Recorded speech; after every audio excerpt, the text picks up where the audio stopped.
Olá, pessoal. Começa aqui o programa Especial Saúde Diagnóstico, feito em parceria com a CBDL, Câmara Brasileira de Diagnóstico Laboratorial. Sempre um tema muito relevante e hoje não é diferente. IST, infecções sexualmente transmissíveis, avanços em tratamentos e novos diagnósticos. Aliás, essa terminologia substituiu DST, que são doenças sexualmente transmissíveis. E já de cara, vamos à nossa palavra do presidente com Carlos Eduardo Gouveia. Olá a todos, é com grande prazer que começaremos em pouco mais um programa especial Saúde e Diagnóstico da CBDL. Teremos hoje, sob o comando de Elias Awad, grandes nomes da saúde brasileira. Professora Maria Luísa Basso, da Universidade Federal de Santa Catarina, professor Fábio Alves, do Hospital AC Camargo, e Ana Flávia Pires, da Germsur, que teve uma participação muito importante pelo Ministério da Saúde. Todos eles trarão novidades e atualidades sobre as ISTs, infecções sexualmente transmissíveis, extremamente importantes de serem lembradas, pois estão mais presentes do que gostaríamos. O diagnóstico precoce e preciso ele é fundamental, principalmente para garantir o acesso a uma terapia adequada. E nesse caso, para a maioria delas, existe sim solução. Mas não podemos deixar de ter uma saúde pública adequada e extremamente atual, moderna e com tecnologias que possam, de fato, proporcionar ao maior número de pessoas esse acesso às terapias adequadas. Contamos com vocês para que compartilhem, informem outras pessoas e aproveitem esse nosso bate-papo, que será com certeza muito bom e proveitoso. Obrigado e boa sorte a todos.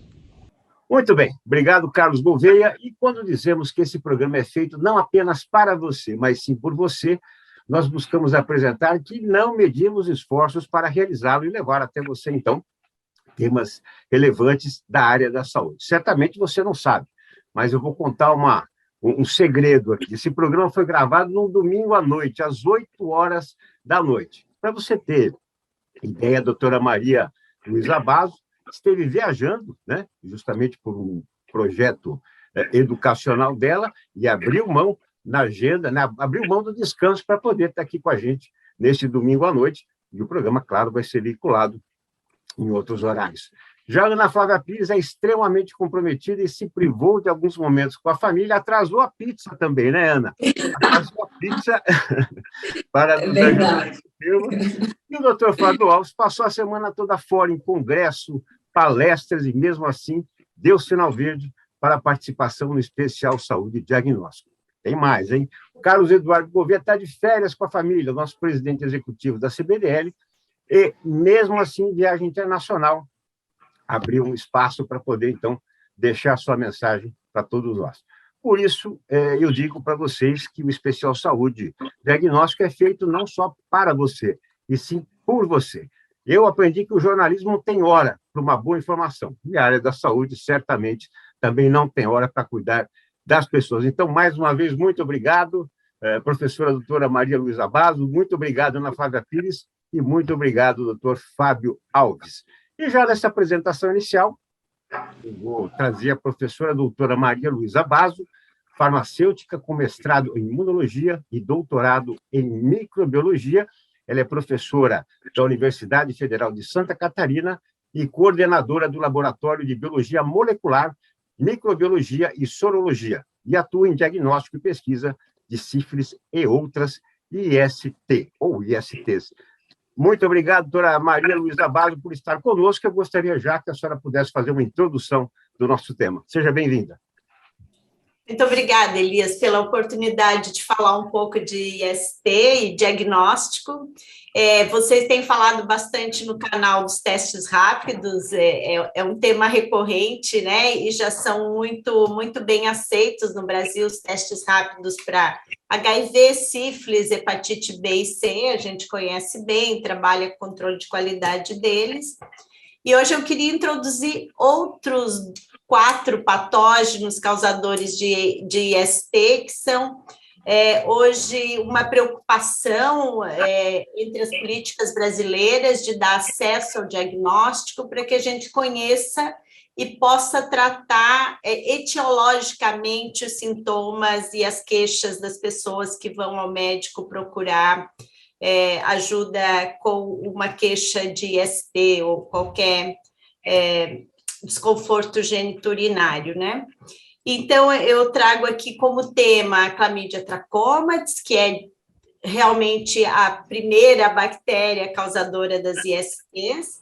Em segundo, eu trago Neisseria gonorreia, que é a segunda bactéria e não a segunda IST, mas que ela tem um papel muito importante na questão da necessidade de diagnóstico, justamente porque Neisseria gonorreia vem se tornando, ao longo dos anos, uma bactéria extremamente capaz de incorporar mecanismos de resistência de outras bactérias e se tornar um agente quase intratável, né? Então, aqui no LBMMS, a gente faz a vigilância nacional da resistência de Neisseria gonorreia e temos visto evoluir os níveis de resistência, e isso é uma preocupação nacional. Junto com essas duas, que realmente são as vedetes das ISTs de corrimento, nós temos outras duas que não aparecem tanto, mas que são bastante importantes. Um é Trichomonas vaginalis, que se discutia há muito tempo se isso é uma IST ou não, mas estudos internacionais e relatos de outros países dão conta que Trichomonas vaginalis é muito importante, especialmente em mulheres, porque em homens ela é, às vezes, autorresolutiva, mas a gente não tem muito dado de Trichomonas no Brasil, a gente está fazendo uma pesquisa agora sobre ela. E o último agente que eu gostaria de falar um pouco da necessidade diagnóstica é justamente Mycoplasma genitalium, que quase não se ouve falar dele, justamente porque, como o Brasil faz abordagem sindrômica desde 93, normalmente a associação de ceftriaxona, que se usa hoje para Neisseria, com a azitromicina, que se pensa nessa associação tratar a clamídia, ela tratava durante muito tempo micoplasma. Micoplasma é uma bactéria sem parede, portanto, ele é resistente naturalmente a muitos antimicrobianos importantes. E o que se observa hoje, que o diagnóstico de Mycoplasma genitalium foi impulsionado com os métodos moleculares, o que se nota hoje é uma importante bactéria resistente também, né? Então, Mycoplasma genitalium vem se tornando uma bactéria importante e que tem um potencial de se tornar tão preocupante na questão de tratamento como Neisseria gonorreia. Então, eu trago luz a esses 4 patógenos justamente por um motivo simples. Temos pouco diagnóstico, talvez a rede privada contribua com mais diagnóstico de fato. Temos uma política brasileira de trazer diagnóstico desses agentes para as políticas públicas, mas, infelizmente, não temos testes rápidos que sejam aqueles entregáveis no momento do diagnóstico com a facilidade dos testes rápidos que a gente conhece, por exemplo, para HIV. E, ao mesmo tempo, nós precisamos de bons testes com capacidade de entregar também uma resposta em relação à resistência antimicrobiana. Então, assim, eu vejo 4 ISTs, e dessas 4 que eu cito, 2 com bastante preocupação quando o tema é resistência, e bastante preocupação pelo fato de ter uma dificuldade de ter um teste rápido mais entregável dessa maneira que eu falei. Claro que a gente tem os testes rápidos moleculares, que são relativamente rápidos, 40, 50 minutos, mas que não são tão populares e não têm um custo tão acessível quanto o teste rápido clássico que se conhece.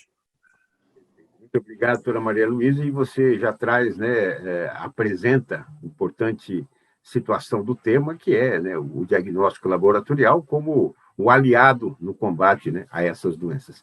Ana Flávia Pires, bióloga, mestre em ciências bioquímicas, com vasta experiência em saúde pública na implementação da testagem rápida para HIV, sífilis e hepatites. É também executiva de novos negócios na empresa Germsure Biosafe. Ana, mais uma vez, obrigado por estar conosco e gostaria que você também pudesse tecer, né, suas palavras iniciais em relação a esse tema. Obrigada, Elias. Um prazer estar aqui hoje com o Fábio, com a doutora Maria Luísa Vaz, sem dúvida nenhuma. E aí, de cara, você já fala, né? Eu trabalhei durante anos no Ministério da Saúde, no diagnóstico de HIV, sífilis, hepatites, e a doutora Maria Luísa traz mais 4 bichinhos aí para a gente discutir um pouco mais sobre eles, que não estão com tanta visibilidade, né? A gente sabe da importância desse diagnóstico, mas que ele é um desafio, né? E como que a gente vai construir uma política pública tão forte quanto a que a gente construiu no Brasil para HIV, sífilis, hepatites, com acesso ao diagnóstico amplo como a gente tem hoje, como é que a gente faz disso um exemplo para que a gente também faça para outras ISTs? E é importante que as pessoas também reconheçam esse nome, né? Quando a gente fala de IST, a gente está falando de infecções sexualmente transmissíveis, porque abarca aí, você vê, a Luísa falou de bactéria, a gente está falando de vírus, né? Então, são infecções que vêm de bactérias, que vêm de vírus, e que vão causar aí um desconforto, como a doutora Maria Luísa colocou. E acho super importante se debater um pouco aqui mais sobre como a gente vai implementar essas novas tecnologias de diagnóstico moleculares rápidos, por exemplo, no SUS, quando a gente, né, como a Luísa falou, é 50 minutos, não é tão rápido assim. Então, a gente precisa reorganizar o nosso sistema para poder estar dando acesso às pessoas ao diagnóstico desses outros agravos que são tão importantes também. Muito obrigado, Ana Flávia. A gente vai ter bastante tempo aqui para desenvolver ainda mais essas ideias que estão ligadas ao tema. E conosco também o professor Dr. Fábio Alves, dentista, especialista em diagnósticos de doenças de boca, com mestrado e doutorado na área, responsável pelo serviço de estomatologia do Hospital AC Camargo e professor da disciplina de estomatologia da Faculdade de Odontologia da USP.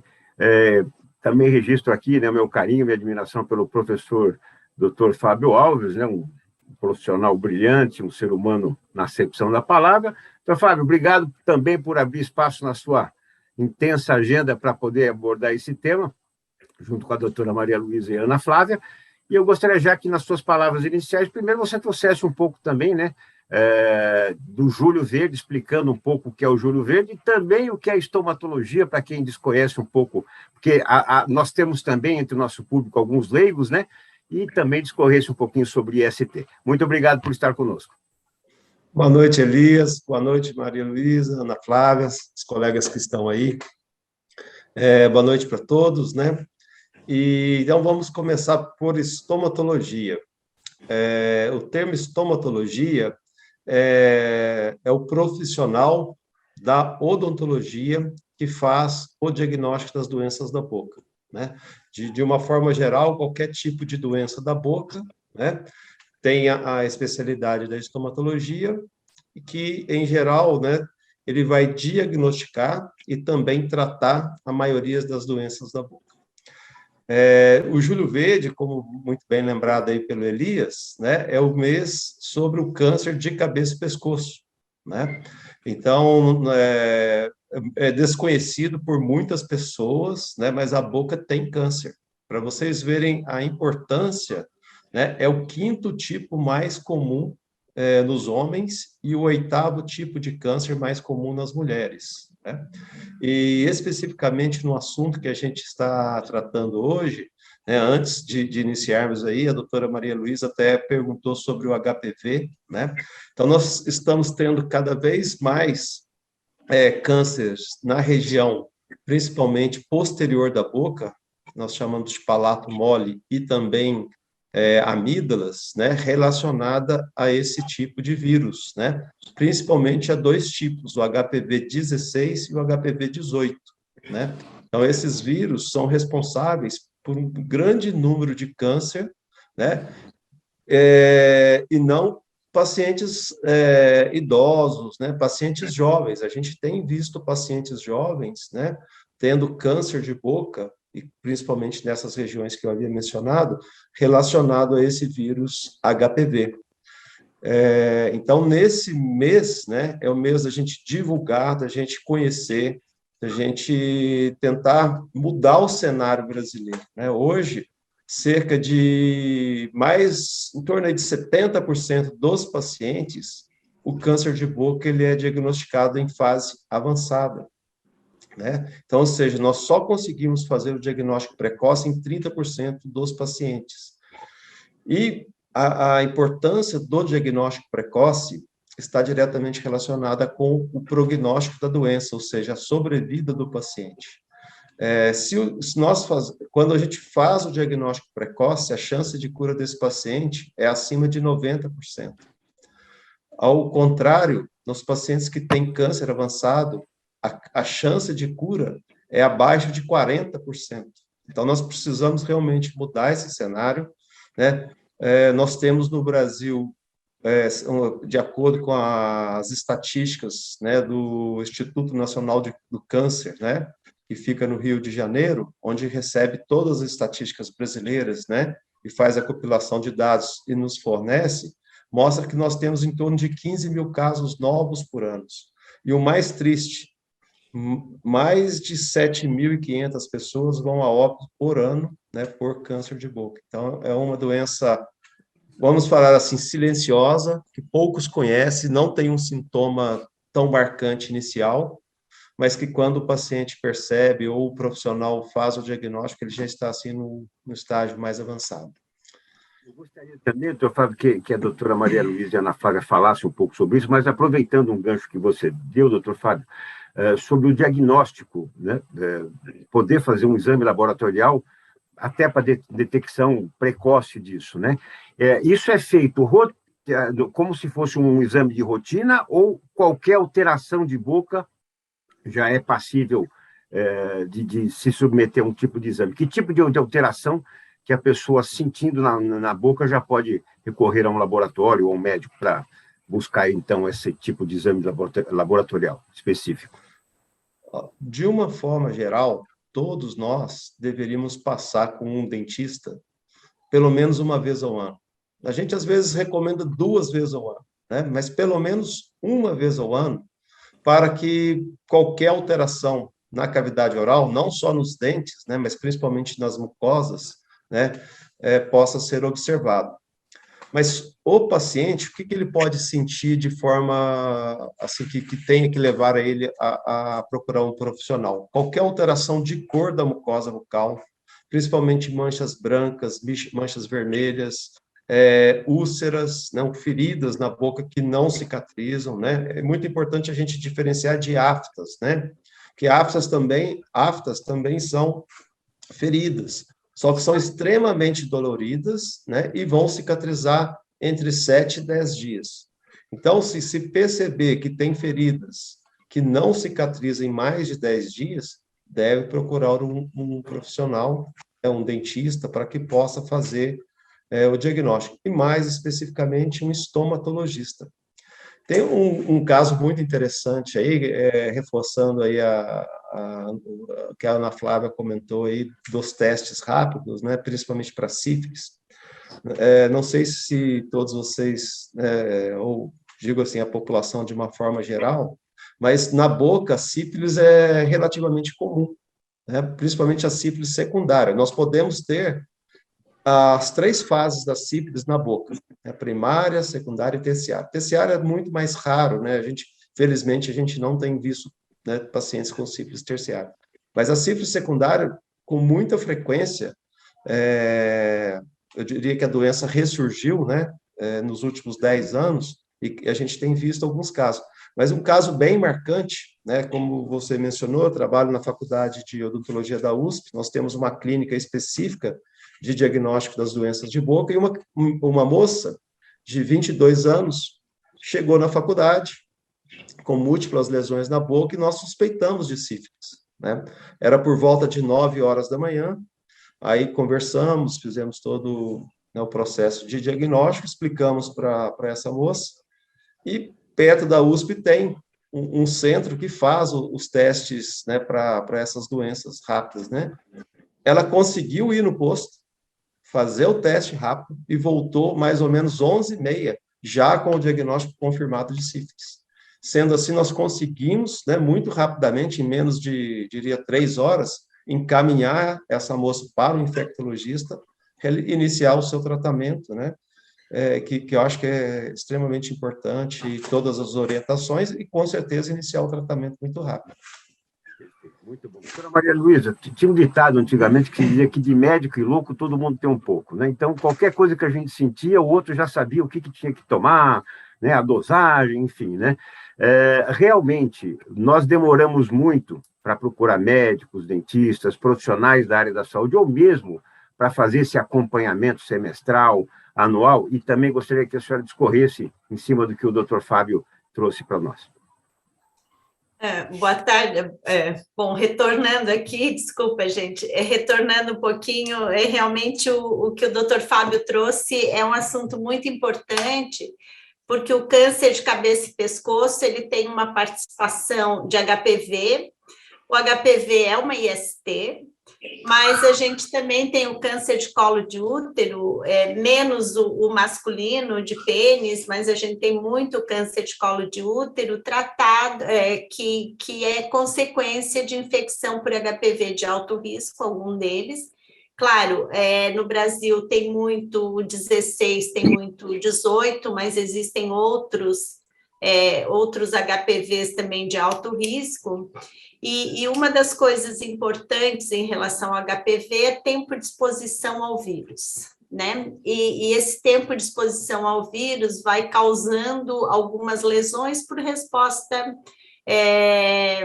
ao fluxo, ao mecanismo dele de infecção e naturalmente, um pouco de inflamação no local, até que leve a um processo, como ele falou, né, de transformar em câncer. O HPV, então, ele precisa ser diagnosticado, mas ele não tem o objetivo assim tão importante do diagnóstico para uma lesão já verificada, né? Por exemplo, quando o dentista vê a lesão e que vai fazer a biópsia, tudo bem saber qual é o HPV que está ali, mas você já tem um processo. Então, a grande questão do HPV, aí eu volto, né, para IST anogenital, porque na boca depois, é claro que o doutor Fábio pode trazer essa informação, mas na questão vaginal, uretral e anal também, o importante é o rastreio, sabe? Porque se sabe hoje o tanto que a exposição celular aos tipos de alto risco é danosa. Então, uma vez que se saiba que determinado paciente é portador de HPV de alto risco, que aí sim ele tenha, ou ele ou ela, né, tem um acompanhamento muito mais frequente por um médico. A gente está com um projeto no laboratório, que é um projeto nacional de pesquisar HPV em mulheres vivendo com HIV, e a gente vê que elas estão expostas a uma variedade muito grande de tipos virais. E a gente já tinha visto isso também num outro estudo com mulheres mais jovens, no interior de Santa Catarina mesmo, e você vê uma exposição muito grande a diversos tipos de HPV, e isso pode se autorresolvendo pelo próprio sistema imune, mas se sobra depois de um certo tempo um HPV de alto risco, a chance de lesão ela é muito grande. Então, fazer o rastreio com o teste diagnóstico e depois fazer o segmento clínico daquelas mulheres expostas, essa é a coisa importante na questão do HPV. Por quê? Porque existem meios que o clínico pode usar para investigar melhor, ele pode fazer biópsia, ele pode fazer alguns tratamentos e prevenir que isso evolua de fato para um câncer. E na boca, talvez, e aí eu não sei se eu não estou entrando numa seara que depois Dr. Fábio discorde de mim,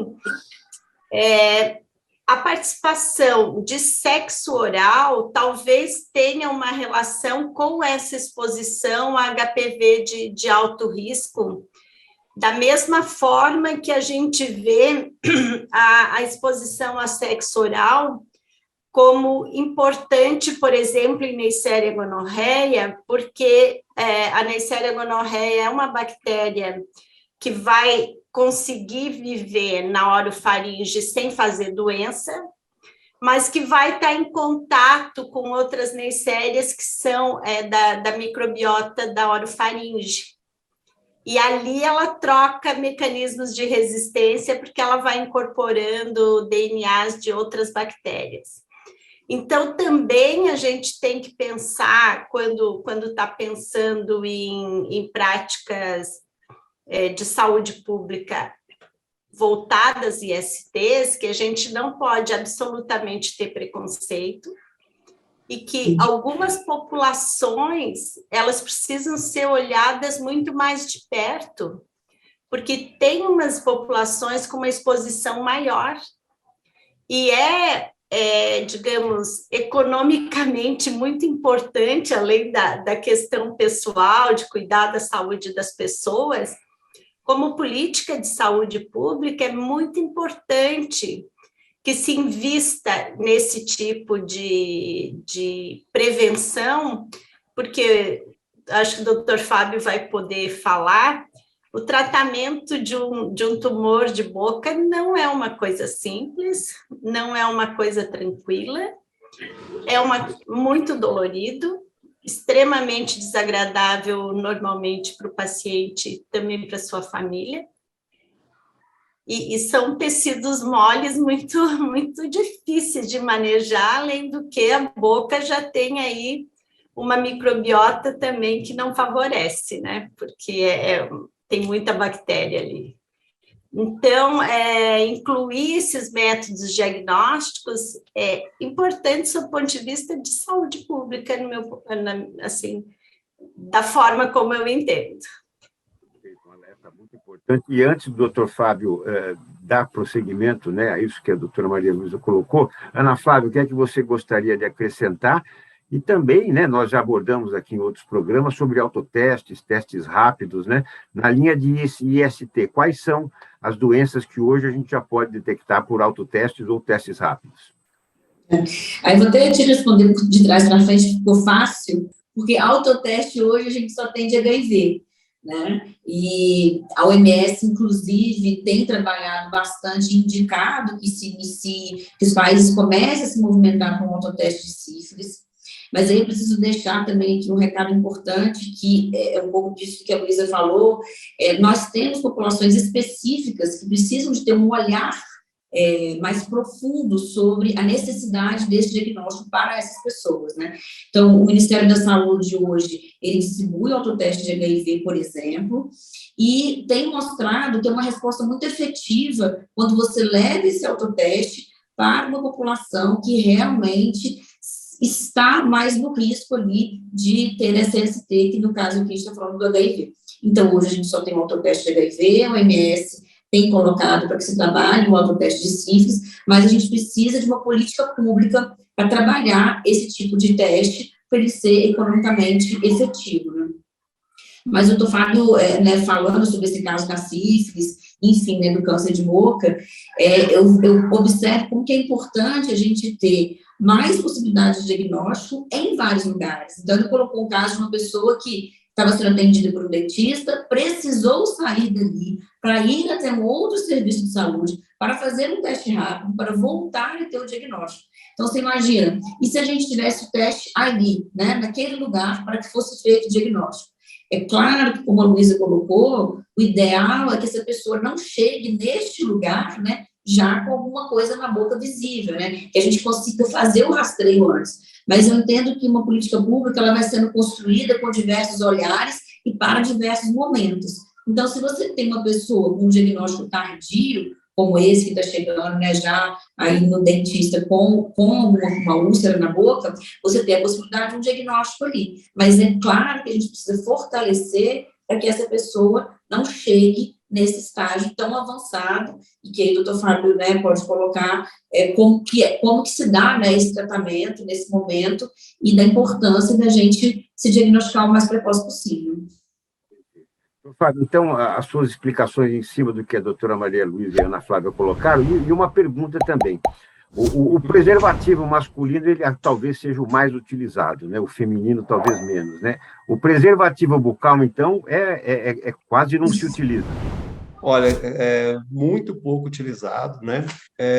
Eu só complementando, antecedendo um pouquinho a sua pergunta, né, que a Maria Luísa comentou, todas essas ISTs que podem aparecer na boca são por prática de sexo oral, né? Então, isso aí é muito importante. E aí, né, voltando ao que você comentou, do preservativo, né? Então, é importante usar o preservativo, né? Se fizer a prática, principalmente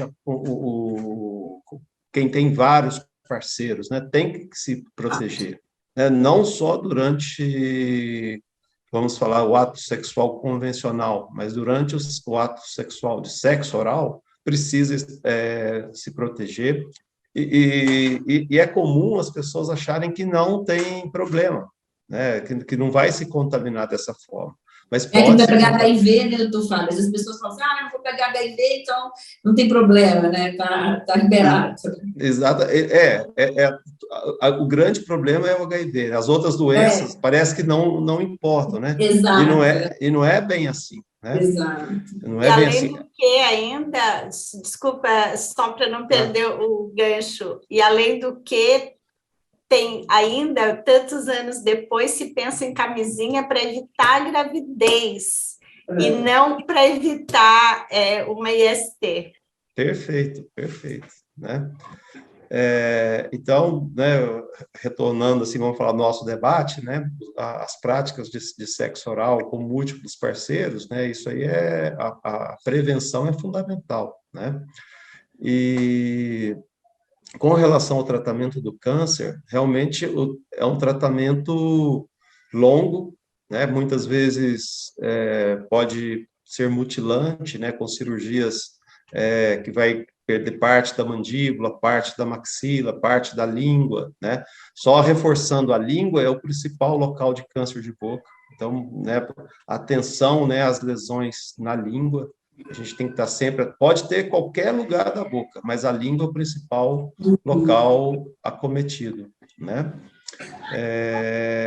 Então, o diagnóstico precoce, ele é fundamental, né? Além da cura, que eu comentei, ser acima de 90%, apenas uma modalidade terapêutica vai ser aplicada. Então, só a cirurgia pode ser suficiente, ou só a radioterapia pode ser suficiente para curar os cânceres iniciais. Os cânceres avançados, além da cura ser muito complicada, precisa fazer, às vezes, químio, rádio e cirurgia. Então, eu queria te perguntar, esse diagnóstico precoce que você disse, você está falando de um diagnóstico precoce, mas já com uma lesão, né? Uma lesão inicial, mas que foi pegado o câncer logo no início, digamos assim. Exatamente, né? É o mesmo raciocínio aí para o câncer de mama, né? Que as mulheres têm que fazer lá o autoexame, né? Então, na boca é muito parecido, assim. É importante examinar a boca e se achar autoexamine a sua boca, né? Autoexamine a sua boca também, né? Principalmente se você tem muitos parceiros, né? É importante, né? Exatamente, e principalmente assim, quando for olhar a boca, vá num lugar assim bem claro, né? Ou que tenha luz, coloque a língua para um lado, a língua para o outro, levante a língua, né? O câncer de boca, assim, como eu falei no início, ele não tem qualquer sintoma. Às vezes o paciente, já tive paciente que passou comigo por um outro motivo e tinha câncer. Eu lembro de um paciente que tinha dor de dente, que foi à faculdade por dor de dente, e estava com câncer, e ele nem percebia. Felizmente, um câncer muito inicial. Tratou e ficou super bem. Olha, muito importante esses esclarecimentos, né, que vocês três estão fazendo aqui, porque, claro, o pessoal da área da saúde está se identificando com essas informações, mas os leigos certamente estão recebendo muitos alertas, né, em relação para a saúde, né, aos cuidados com a saúde. Doutora Maria Luísa, AIDS, né, síndrome da imunodeficiência humana, é uma doença já controlada pela área da saúde. Hoje estamos tendo aumento desses casos, e especificamente, por exemplo, fazer uma correlação aí com o coronavírus, né? Muitos estudos vieram porque, de repente, uma pessoa da casa tinha, outra não pegava, mesmo com a convivência. Um parceiro, a pessoa pode ter, né, estar com AIDS ou com alguma IST e, de repente, o parceiro não ser contaminado, ou isso é impossível? Olha, isso é um mundo bem grande, mas vamos lá, porque a gente pode dividir a sua pergunta em talvez três ou quatro pedaços. Primeiro, se AIDS é um assunto dominado, eu acho que dominado totalmente não é, mas ele fez avanços enormes. Então, uma das coisas muito importantes em relação à infecção pelo HIV e a oferta, né, essa graça de ter teste rápido, é que as pessoas façam teste mais de uma vez por ano. Então, essa é importante. Por quê? Porque o HIV, embora ele não tenha vacina, ele tem medicamentos altamente ativos, que são muito importantes. Então, assim, quanto mais cedo a pessoa entrar em terapia antirretroviral, maior a expectativa de vida dela.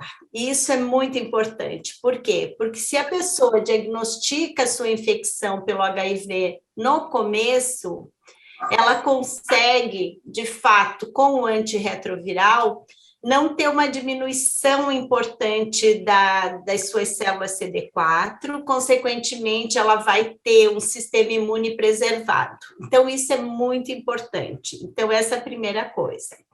Tem que fazer diagnóstico rápido, e esse diagnóstico ele tem que ser seguido por um aconselhamento de medicação, e, de preferência, a pessoa tem que adotar o medicamento. E por que tem que falar isso? Porque tem que divulgar mais. Justamente porque a infecção pelo HIV, por ser um retrovírus, ela pode levar de 5 a 10 anos para ter sintomas. Se ela fizer isso, a pessoa vai entrar em AIDS, e aí vai começar o tratamento já em AIDS, e isso não é bom. Então, se a pessoa fizer um diagnóstico muito rápido, se ela usar antirretroviral, talvez ela não entre em AIDS muito... Ela tem uma chance de não entrar em AIDS, e isso é muito importante. Então, eu diria que ela é sim dominada nesse aspecto, de ter um tratamento muito eficiente, de ter disponibilidade de teste rápido, e o que precisa fazer é divulgar. Por quê? Porque as pessoas têm que saber, se elas estão expostas, que elas têm que procurar isso. Então, de volta, eu trago a mesma coisa da minha fala anterior. Muito cuidado para não se falar desses temas com preconceito. Por quê? Porque as pessoas têm que procurar naturalmente um serviço de saúde e pedir para fazer o teste. Não é um problema, não é uma vergonha, é simplesmente uma oportunidade de saúde. Então, esse é o primeiro ponto. O segundo ponto, que é outro bem importante, é que as pessoas que estão infectadas e estão em terapia antirretroviral, elas vão ter uma carga viral com grande chance indetectável. E as pessoas com carga viral indetectável, elas não vão transmitir, ou elas vão transmitir para uma faixa, muito pouco. Então esse é o segundo ponto que eu acho que é bem importante em relação à infecção pelo HIV.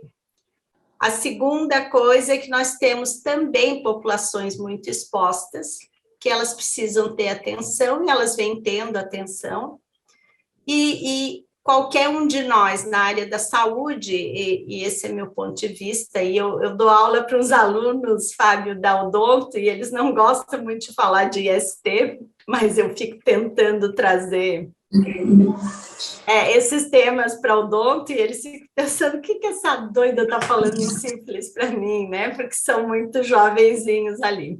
É uma situação, às vezes, difícil mesmo para a gente, até como professor, né, como abordar com o aluno, né, esses temas, essa situação.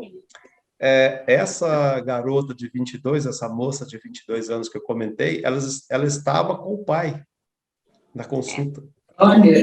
E foi muito complicado, porque eu tive que pedir para o pai sair da consulta, para poder conversar mais abertamente com ela, né, falar as minhas hipóteses, e aí pedir a autorização dela para que eu pudesse conversar com o pai sobre o assunto. Inicialmente, ela falou, não vai falar, por favor, não fale com meu pai. Eu falei, olha, ele vai saber, ele vai querer saber, uma hora ele vai descobrir que a possibilidade que você está de sífilis. Aí ela pensou, falou, ele vai saber mesmo, né? Então pode conversar. Então, vamos lá. E eu acho que esse é uma outra coisa que eu trago aqui, que a gente tem que dar essa abertura para conversar com os jovens, se esse jovem for os nossos filhos, que a gente dê essa abertura, mas também com outros que a gente vai encontrando.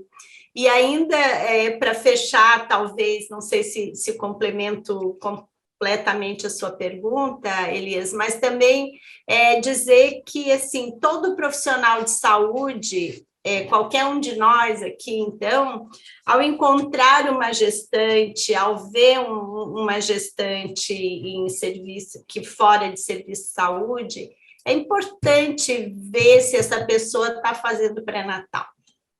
Porque eu acho que é uma questão de cidadania que as mulheres cheguem para o parto com o diagnóstico feito, caso elas tenham infecção pelo HIV, infecção sífilis, né, que aí é consequência danosa para o bebê, HIV ainda tem o que fazer no parto, sífilis não tem, vai tratar. E responsabilizar, então, quem faz atendimento à gestante de olhar, né? Então, assim, aproveito aqui, eu queria falar de outras ISTs, mas quando fala de gravidez, tem que falar de sífilis. Ainda mais que o diagnóstico é rápido, né, Luísa? Ainda mais que a gente está falando de HIV, sífilis, hepatite, mas a gente tem o Julho Amarelo também, e a hepatite B é uma doença sexualmente transmissível. A gente está falando de doenças que você vai diagnosticar, de infecções que você vai diagnosticar em 15 minutos no serviço de saúde, né? Felizmente, né? Então, sem dúvida nenhuma, é super importante e a gente ter esse olhar, né? Se você conhece uma gestante, e aí? Já fez o pré-natal? Como está, né? Super importante. E a outra coisa que a gente tem trabalhado bastante, Ana Flávia, é justamente assim, ó, depois do teste rápido para sífilis, tem o VDRL. Sim. E está tendo uma dificuldade dos profissionais de saúde entenderem a interpretação desse teste. Olha só. Eu fico torcendo que a gente tenha um teste rápido, quali, quanti, com uma capacidade de detecção de título boa, né? Porque hoje, a partir de ultra 8, isso não é um bom teste. Mas que tenha isso, só que, assim, parece que quanto mais a gente fala em sífilis, e eu acho muito simples a interpretação da sorologia, mais se acha complicada essa interpretação e mais se deixa de tratar os casos. Eu fico com a sensação, até porque, né, quando a gente fala, né, o Elis falou do HIV e como que está o nosso enfrentamento, eu sempre penso o seguinte, todo dia está chegando alguém iniciando a sua vida sexual. né? A gente, às vezes, acha, não precisamos mais falar sobre isso. Não. Hoje tem alguém iniciando a vida sexual dela. E essa pessoa, ela tem informações suficientes para isso, para se proteger, né? Então, a gente tem um aumento considerável nos jovens, né? Jovens tem sido uma preocupação, ponto de atenção aí para a gente, e para a gente saber que realmente essa comunicação não está acontecendo de uma forma efetiva. E aí, quando você fala isso, né, da sífilis, de novo, então, as pessoas que estavam no serviço de saúde, que tinham conhecimento sobre esse diagnóstico, estão saindo, e as pessoas que estão chegando não estão entendendo sobre esse diagnóstico, né? Acaba sendo um pouco isso, né, que a gente está falando, né? E como que é importante a gente continuar falando sobre isso. E tem que continuar falando muito, desculpa, Elias, só... Imagina, por favor, Tamarina. Eu falo demais, né? Desculpa. Não, ao contrário, tá excelente. Mas tem mais uma coisa que eu acho que tem que falar também, que é assim, ó, existe um conceito de que doenças antigas não existem mais. Tem pessoas que dizem, mas tem tuberculose ainda. Não é? E assim, sífilis é porque está explodindo, que as pessoas sabem, mas achavam que não tinha mais. Então, esse é o conceito que a gente tem que trazer. Novas infecções e novos agentes são identificados, mas os outros não estão erradicados, né? A gente, pelo menos Elias e eu, a gente foi vacinado para varíola, e hoje tem monkeypox, e aí você fica pensando, mas como assim? Uma doença erradicada que agora é um tema e virou uma IST também, né? Então, é outro motivo de preocupação enorme. Então, a educação em saúde e fazer essa educação em IST, ela é muito importante, porque o sexo está na pauta, né?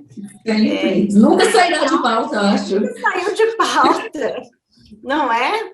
E o sexo ocasional, o sexo ao primeiro encontro, o sexo de tantas maneiras, ele é realmente muito presente. Então, fechar o olho para isso é expor uma sociedade toda a um risco grande, porque tem consequências, né?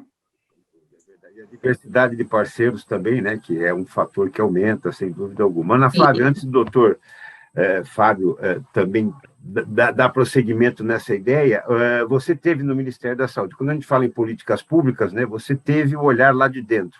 Então, gostaria que você trouxesse também um pouco disso, e talvez até também fazer um alerta aqui, né?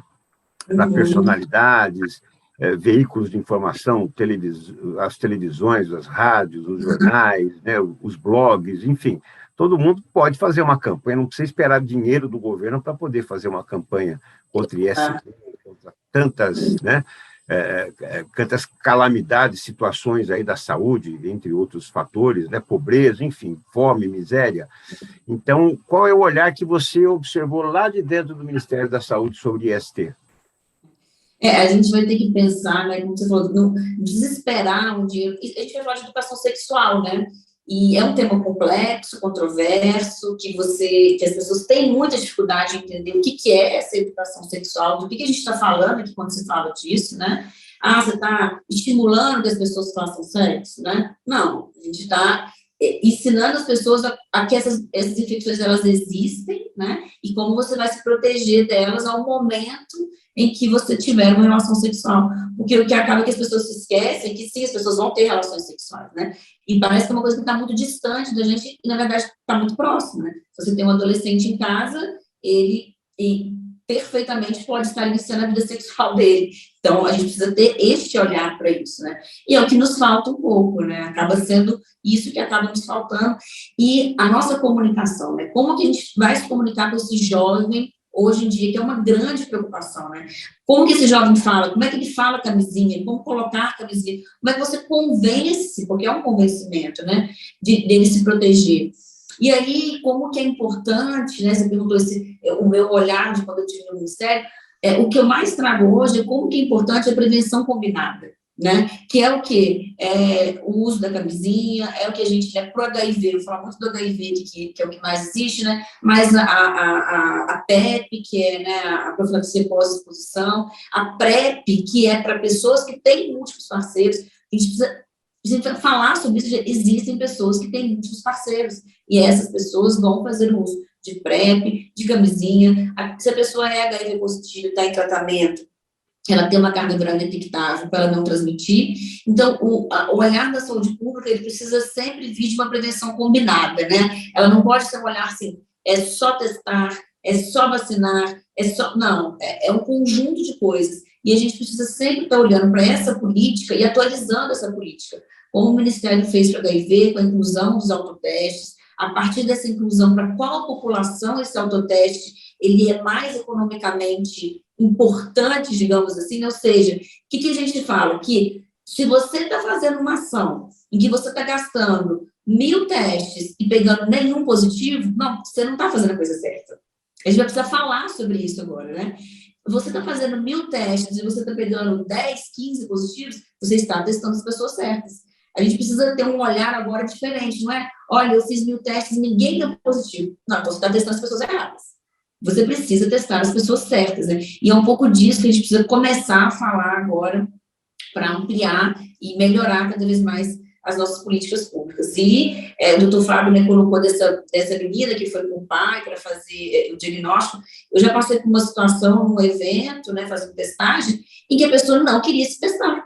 Ela só queria fazer perguntas, ela achava que ela não precisava, ela morria de medo de ver o resultado do teste, e a gente estava tentando convencê-lo de que, veja, se o seu teste é positivo, quanto antes você se tratar, melhor.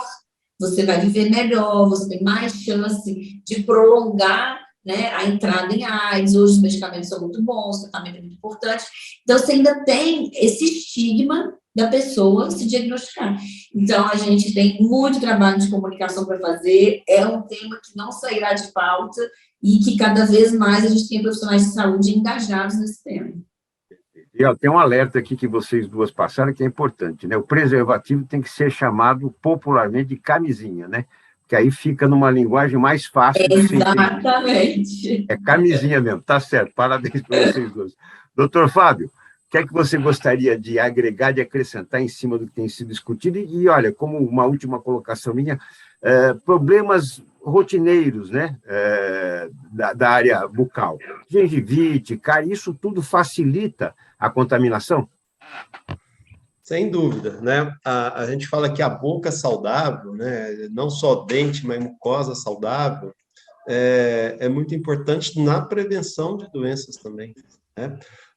O paciente que já tem uma gengivite, né, o meio ali já está modificado, né? Talvez até, vou usar exagerando uma palavra, está pronto, né, para receber, talvez, né, uma outra bactéria, como a professora Maria Luísa comentou, né, uma bactéria de outra região vir para a cavidade oral, né? Então, a boca saudável é ter dentes saudáveis, gengivas saudáveis e mucosas saudáveis, né?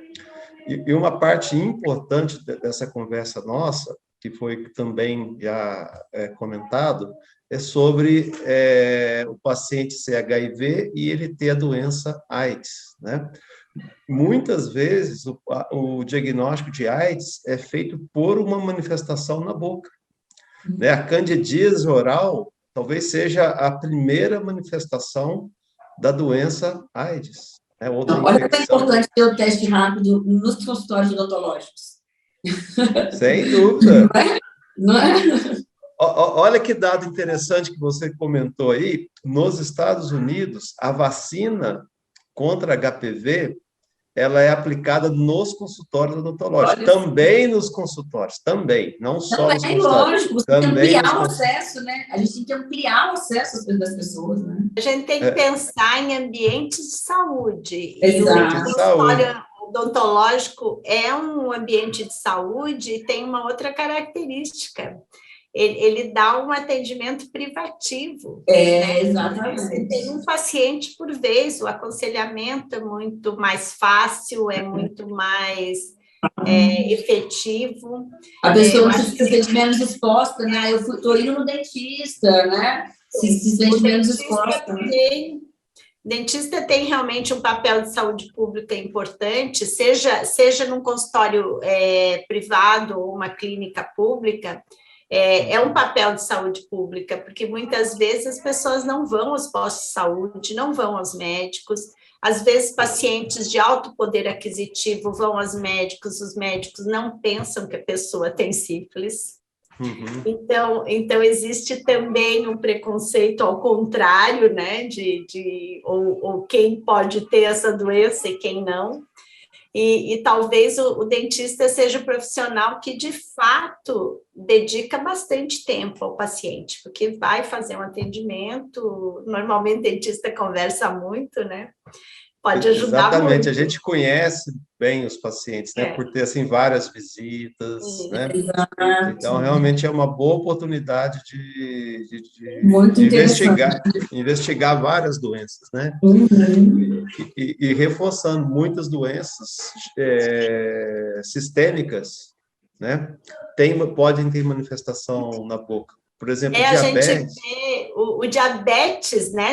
Diabetes uma hemoglobina glicada de 7, ela ter uma periodontite necrosante é um risco enorme. Então, assim, o dentista tem que entender que ele tem bastante teste rápido para colocar nos consultórios agora. Tem que pôr teste rápido nos consultórios, sim, com certeza. Que coisa boa, nossa discussão está valendo a pena, né? Estamos chegando, né, não só em informação, mas em outras conclusões importantes também. A gente está dando mais trabalho para vocês.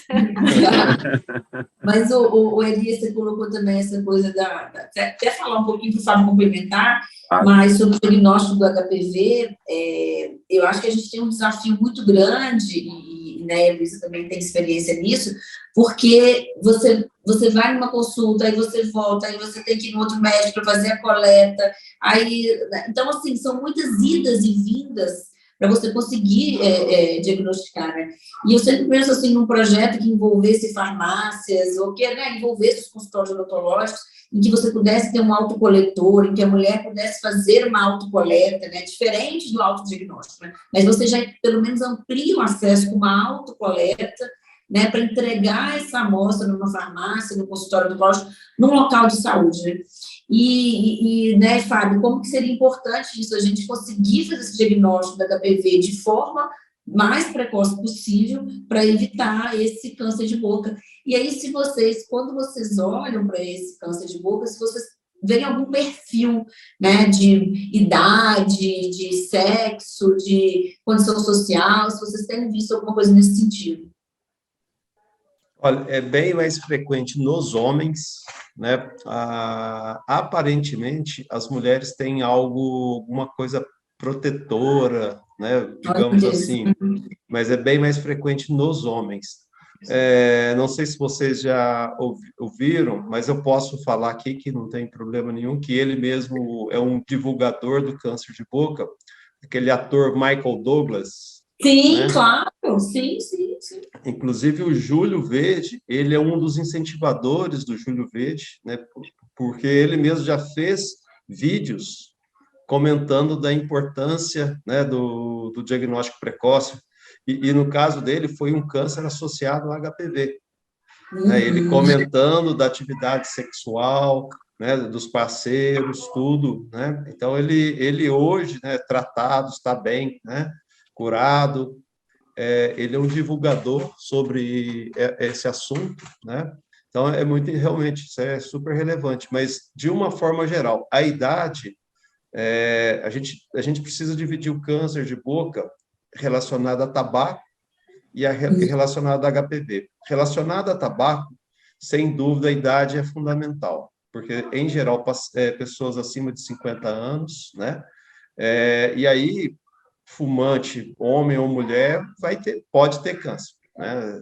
Claro que, pelas estatísticas brasileiras, né, os homens fumam mais do que as mulheres. Então, talvez por isso, né, que eu comentei que é o 5º câncer mais comum nos homens e o 8º mais comum nas mulheres, né? Então, uma possível explicação para isso é que os homens fumam não só mais quantidade, mas fumam mais do que em número do que as mulheres.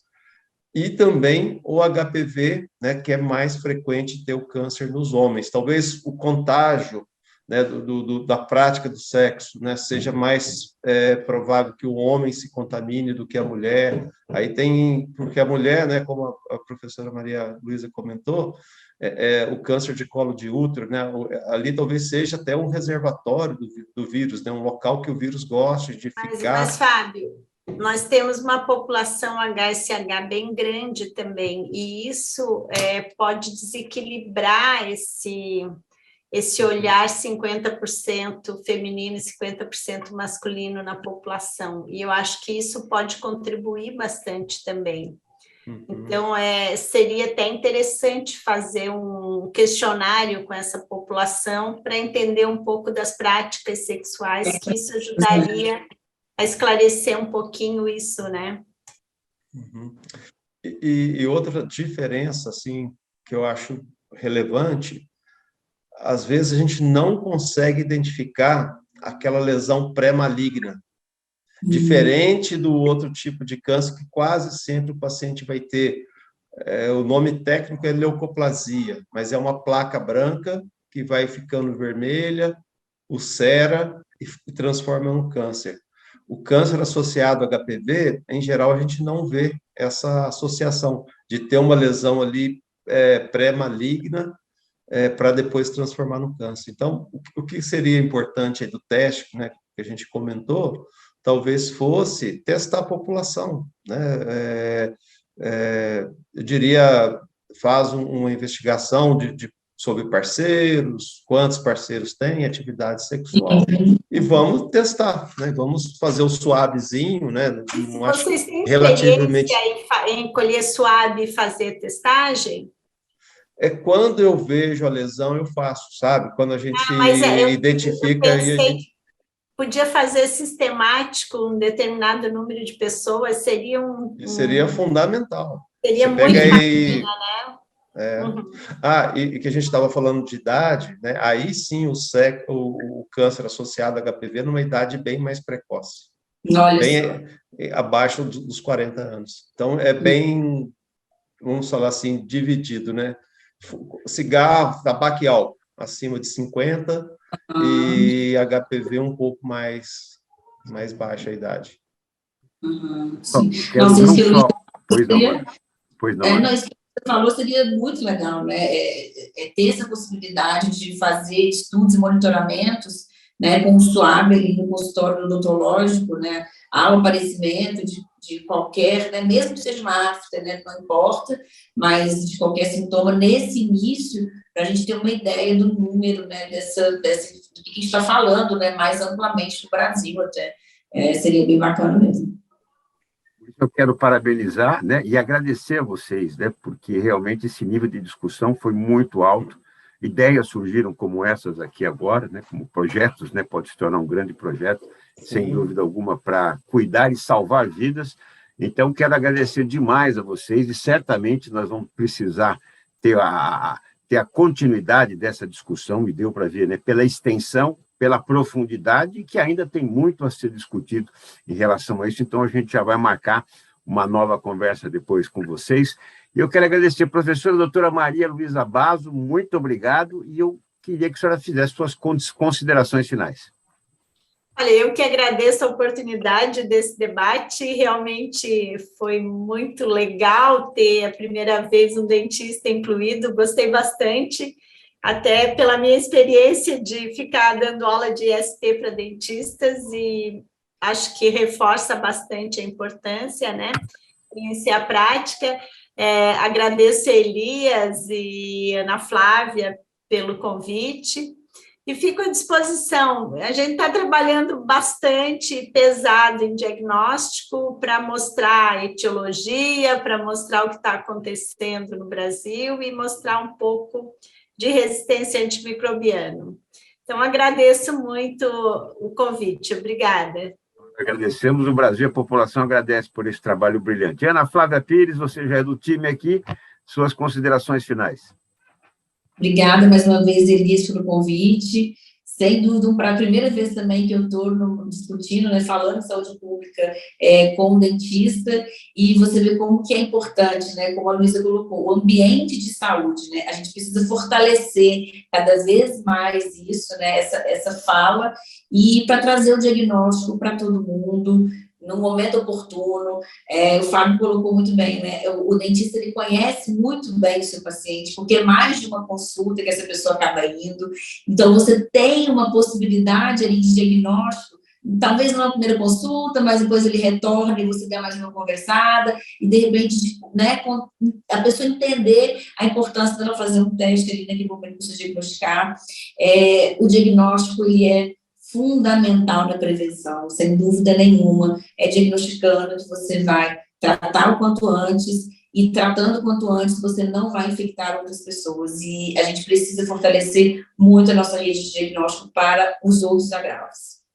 Com certeza, Ana. Muito obrigado. E certamente o humanismo é muito importante na área da saúde, por isso que eu disse no início, né, que eu respeito e admiro o doutor Fábio Alves, que é um profissional da saúde, mão no ombro. Isso é muito importante. Professor doutor Fábio Alves, obrigado por participar conosco aqui. Já deu para perceber, né?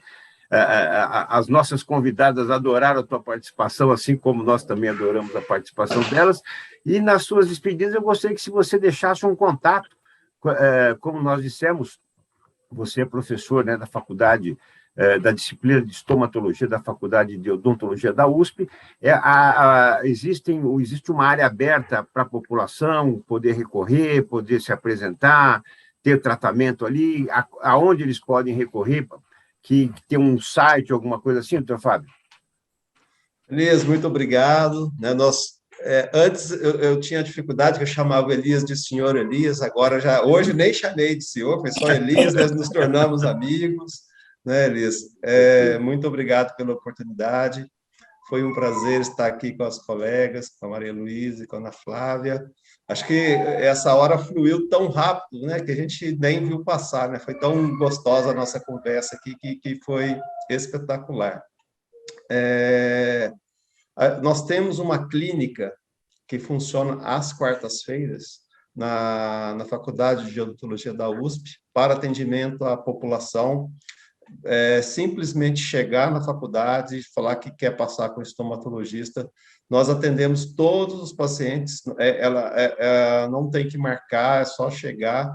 Claro que, às vezes, tem que aguardar um pouco, mas certamente que a gente vai conseguir atender. Eu também trabalho no AC Camargo, né, um hospital oncológico aqui de São Paulo, um centro de pesquisa, tratamento, né, para o câncer, não só câncer de boca, mas para todos os tipos de câncer. E eu acho que a grande mensagem é isso, né? O nosso corpo, a gente tem que prestar atenção no nosso corpo, né? E quando a gente perceber que algo não está funcionando bem, ou algo não está bem, a gente tem que procurar o problema, né? Tentar encontrar esse problema. E quanto antes, né? As professoras aí já me antecederam, né? Falaram, né? A gente pode evitar o pior, né? Então, nós podemos evitar que o câncer esteja avançado, nós podemos evitar que tenha AIDS, né? Então, isso é fundamental. Então, grande mensagem, prestar atenção, cada um da gente deveria prestar atenção no nosso corpo, no corpo próprio, que ele vai nos ensinar o que a gente tem para procurar. O profissional. Elisa, aqui a gente aprendeu sobre o autocuidado bucal, tá vendo? E a gente precisa falar sobre isso, né? Pessoas que têm práticas sexuais, né? Múltiplos parceiros, e nas oficinas até do Ministério, acho que seria super importante a gente incluir essa fala, né? Você tá prestando atenção na sua boca, né? Tá avaliando como que está a sua língua e como avaliar isso, né? Seria fundamental também a gente incluir aí essa discussão, porque é mais uma ferramenta para o combate a uma infecção sexualmente transmissível. Enfim, só complementando que para mim foi um aprendizado. Sem dúvida, sem dúvida. Tem que cuidar da boca, né? Tem até algumas doenças, né, que são transmissíveis pelo beijo, né? Isso aí já... Então, se o paciente tem, né, por exemplo, herpes, né, pode transmitir cândida, né? Todos os agentes infecciosos são possíveis de ser transmitidos, né? Então, a saúde tem que cuidar bem da boca. Muito bom, olha, mais uma vez, muito obrigado. Vamos ter que encerrar, senão a Ana Flávia vai perder a pizza, porque domingo hoje fecha mais cedo, gente. senão vai perder a pizza hoje. Então vamos ter que encerrar, mas muito obrigado por tudo, realmente, né, a riqueza de conteúdo de vocês, de ensinamentos que ficaram aqui para todos nós, e em nome da CBDL, do Carlos Eduardo Gouveia, agradecemos demais, e principalmente agradecemos a você também que está conosco acompanhando esse alto nível de discussão aqui sobre IST. Obrigado pela sua companhia e até o próximo Especial Saúde Diagnóstico. Tchau, pessoal!